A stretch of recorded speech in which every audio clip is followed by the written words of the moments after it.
നമസ്കാരം. വാർത്താ നേരം തുടങ്ങുന്നു. പ്രധാന വാർത്തകൾ. തിരുവനന്തപുരം കരമനയിൽ യുവാവിനെ തലക്കടിച്ചു കൊലപ്പെടുത്തി.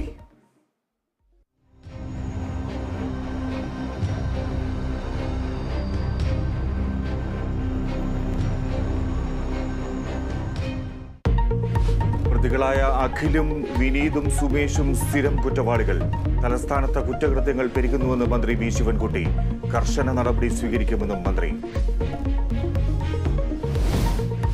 തൃപ്പൂണിത്തുറയിൽ കിടപ്പുരോഗിയായ പിതാവിനെ വാടക വീട്ടിൽ ഉപേക്ഷിച്ച് മക്കൾ കടന്നു. 70-കാരൻ ഷൺമുഖൻ 2 ദിവസം പട്ടിണി കിടന്നെന്ന് വീട്ടുടമ. വേളാങ്കണ്ണിയിൽ പോയതെന്ന് മകൻ പോലീസിനോട്.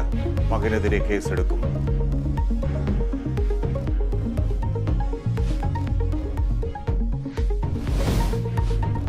ഡ്രൈവർ മേയർ തർക്കത്തിൽ യദുവിനെ വീണ്ടും ചോദ്യം ചെയ്തേക്കും. മൊഴികളിൽ വൈരുദ്ധ്യമെന്ന് അന്വേഷണ സംഘം. മെമ്മറി കാർഡ് കണ്ടെത്താനായില്ല.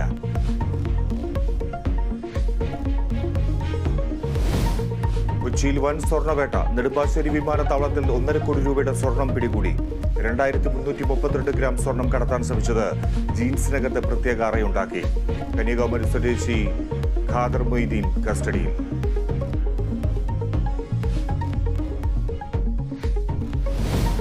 കൊല്ലം ചിതറയിൽ തടിമില്ലിൽ വൻ തീപിടുത്തം. കത്തി നശിച്ച് സർക്കാരിന്റെ കീഴിലെ മിനി ഇൻഡസ്ട്രിയൽ എസ്റ്റേറ്റിനുള്ളിലെ പ്രവർത്തിച്ച തടിമില്ല്.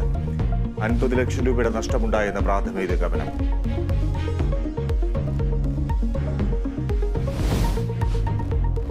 IPL-ൽ മുംബൈ കൊൽക്കത്ത പോരാട്ടം. മത്സരം രാത്രി 7:30 ഈഡൻ ഗാർഡനിൽ. പോയിന്റ് പട്ടികയിൽ 1-ാം സ്ഥാനം നിലനിർത്താൻ കൊൽക്കത്ത.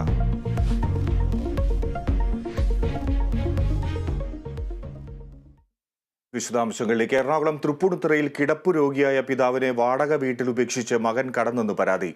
70-കാരനായ ഷൺമുഖനെയാണ് ഏരൂരിലെ വീട്ടിൽ ഉപേക്ഷിച്ച് മക്കൾ